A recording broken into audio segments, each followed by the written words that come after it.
I don't just talk about other people's stuff, I also make my own. Books in particular. To date, I have 4 books you can check out on Amazon. Operation Red Dragon: The Kaiju Wars Part 1, Occult Mafia, Emerald of Maddox City, and the short story collection Assorted Absurdities, Tales of Kaiju Punk and Other Genres. Hop on down to the description for Amazon links to all 4 books. Enjoy whichever ones you read, and enjoy the video. Hello ladies and gentlemen, I'm the Omni viewer, and I've made a habit of scouring both Walmart and Target for any new Godzilla collectibles they might be carrying.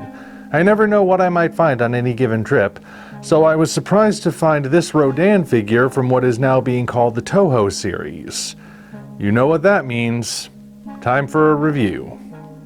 I must confess that when I first saw promo images of this figure, I was a bit skeptical about how it would turn out. The head looked a little wonky, the shoulders looked lopsided, and I wasn't entirely thrilled with the pose built into the wings.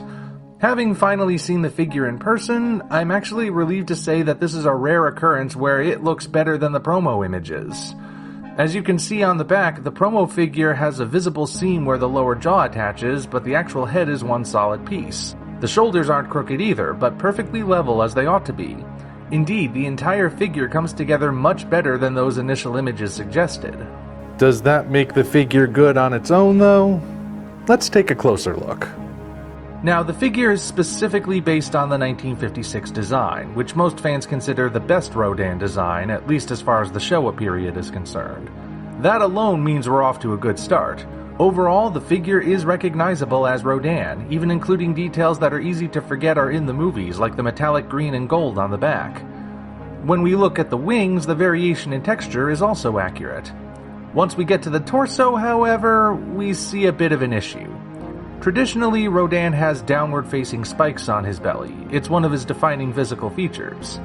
This figure's belly is bumpy, of that there's no question, but the spikes are barely defined. In fact, I hesitate to say that they're present at all. And those prominent,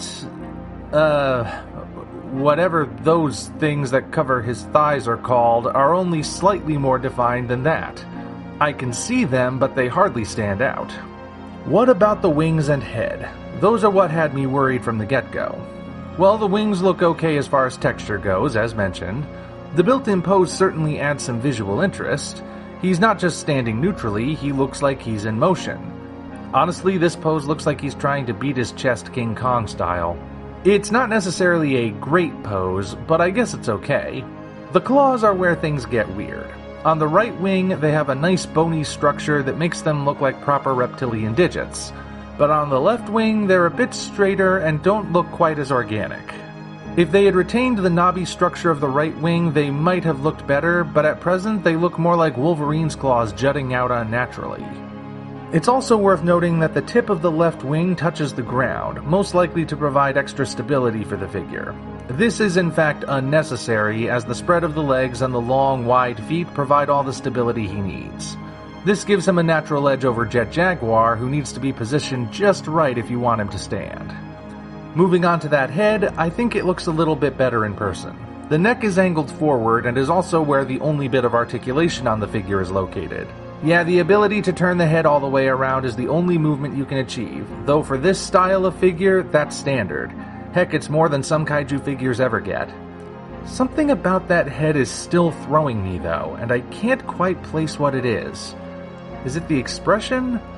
Well, I admit that he does look a bit Muppety from the shoulders up, and almost like he's smiling, but I don't think that's the thing picking at my brain. You know, maybe something that could help me figure this out is a comparison. I just happen to have this 1956 Bandai Rodan figure that was issued in 1991. If we put them side by side, maybe we can figure this out. Before we get to the head, I can show you the full body side by side and elaborate on what I was saying earlier.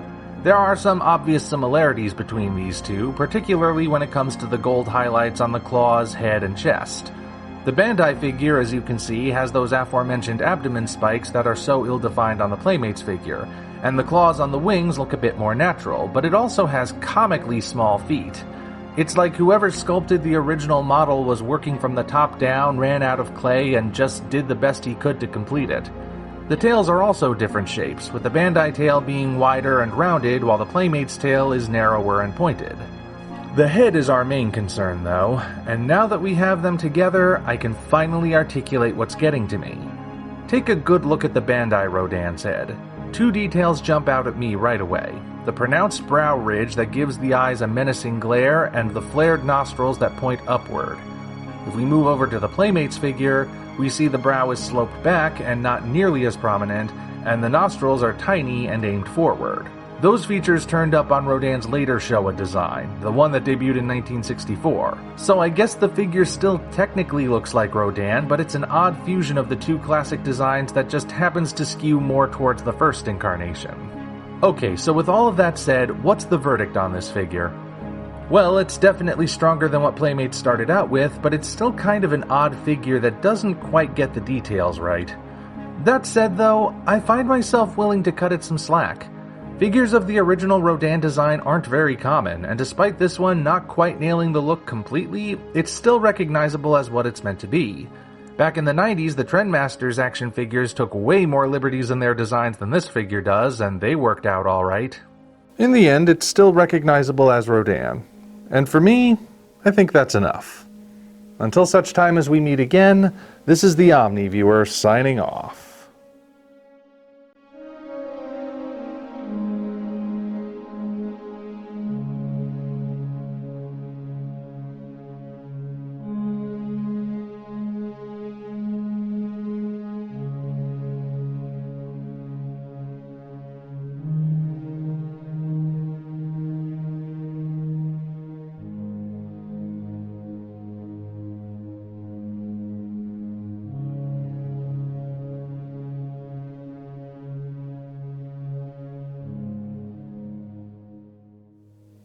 So now I have two 1956 Rodans in my collection, just like in the original movie.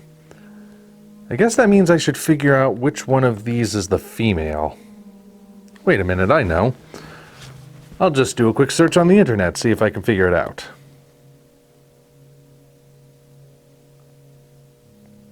Sometimes you people make me sick. Congratulations, you reached the end. If you enjoyed this video, you might want to consider supporting us on Patreon. Of course, the other way to support us is to go to Amazon and check out our books, Operation Red Dragon, The Kaiju Wars Part 1, The Occult Mafia, Emerald of Maddox City, and Assorted Absurdities, Tales of Kaiju Punk and Other Genres. Also check the description for links to DeviantArt and other platforms we operate. Thank you all for watching. We'll see you next time.